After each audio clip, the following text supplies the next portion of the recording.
ଜୟ ଜଗନ୍ନାଥ ଜୟ ଜଗନ୍ନାଥ ଜୟ ଜଗନ୍ନାଥ। ଗୋଟେ ବଢ଼ିଆ କଥା କହୁଛି ଶୁଣନ୍ତୁ। ତିନୋଟି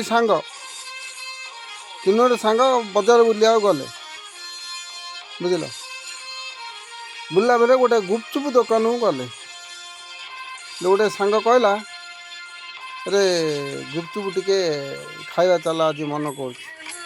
ଆଉ ଗୋଟେ ସାଙ୍ଗ କହିଲା, ନାଇଁ ରେ ଗୁପଚୁପ ଖାଇବାନି, ଆଉ ସେଠି ଭଲ ପାକୁଡ଼ା ଛଣା ହେଉଛି, ଖାଇବା ଚାଲେ। ଆଉ ଗୋଟେ ସାଙ୍ଗ କହିଲା, ନାଇଁ ନାଇଁ ସେଇଠି ନାହିଁ, ଯେ ଚାଉମିନ ଅଛି ଆଉ ଚିକେନ ପାକୁଡ଼ା ଅଛି, ସେଇଠି ଖାଇବା ଚାଲ। ତିନି ଜଣ ସାଙ୍ଗ ତିନି ଜଣଙ୍କ ମୁହଁକୁ ସବୁ ଅନେଇଲେ। ହେଲେ ଫାଷ୍ଟ ସାଙ୍ଗ କହିଲା, ନାଇଁ ରେ ତମେ ତମର ଖାଇବା ପରା ଖାଅ, ଆଉ ମୁଁ ଆଜି ଗୁପଚୁପ ଖାଇବି।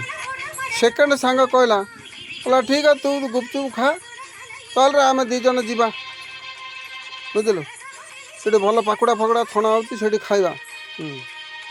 ତୃତୀୟ ସାଙ୍ଗ ଦେଖିଲା, ମୋ ପାଖରେ ତ ମାତ୍ର 30 ଟଙ୍କା ଅଛି, ଯଦି ଚିକେନ ପାକୁଡ଼ା ଯଦି ଏଇଠି ହାଫ୍ ପ୍ଲେଟ୍ ମଗାଉଛି ସେଟା 60 ଟଙ୍କା 70 ଟଙ୍କା, ଚାଉମିନ ଖାଇବ ବୋଲି ତ 100-150 ଟଙ୍କା, ହେଲେ ମୁଁ ତା ସାଙ୍ଗରେ ତ ଖାଇପାରିବିନି। ତାପରେ ସବୁଠୁ କ'ଣ କଲା, କେତେ ବାଟ ଗଲା ପରେ, ମୋ ପେଟ କାଟୁଛି ରେ, ଚାଲ ଟିକେ ଗୋଟେ କ'ଣ ଗୋଟେ ପିଇଦେବା, ଚାଲଛି ବୋଲିଲା। ଏ ପାଖ ଦୋକାନଟା ଗୋଟେ ଥିଲା, ସେ ପାଖ ଦୋକାନରୁ ଯାଇ କ'ଣ କଲା, ଗୋଟେ ଜଲଜିରା ସେ ପିଇଦେଲା। ହେଲେ ଜଲଜିରା ପିଇଦେଲା ପରେ ହାକୁଡ଼ି ଗୋଟେ ହେଇଗଲା। ଦେଖିଲୁ, ଏବେ ଯଦି ଚିକେନ ପାକୁଡ଼ା ଖାଇଥାନ୍ତେ କ'ଣ ହେଇଥାନ୍ତା। ହେଲେ ଆଉ ଖାଇବାନି, ଚିକେନ ଫେରିକି ପଳେଇ ଆସିଲେ। ଆସିଲା ପରେ କ'ଣ ହେଲା, ମୁଁ ସେକେଣ୍ଡ ଏପିସୋଡ଼ରେ କହିବି। ଜୟ ଜଗନ୍ନାଥ।